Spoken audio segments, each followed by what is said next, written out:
Star आप लोग हो। लेकिन तब से पवन जी वहाँ से लव यू भैया की जो आवाज़ें आ रही है, देखिए यही बताता है कि क्रेज कितना है, और इसीलिए आप इंटरनेट सेंसेशन तो बने ही रहते हैं। तो एक बार जोरदार तालियां इसके लिए भी हो जाए।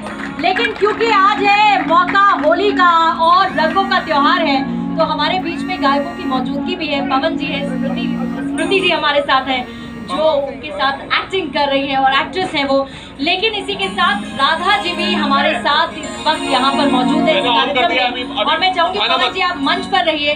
राधा श्रीवास्तव जी को मैं बुलाना चाहूंगी, और अगर उनके लिए मैं कहूँ, उनका दिल है हिंदुस्तानी, गलत नहीं होगा और अपनी ही धरती पर है।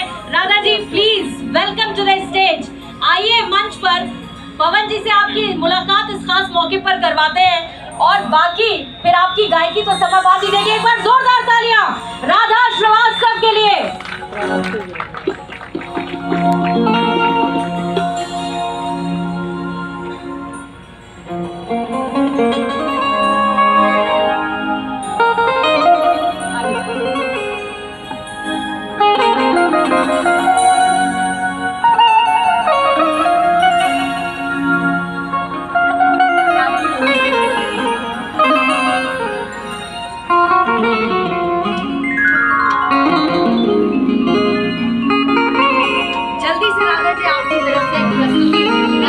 ताकि इस मंच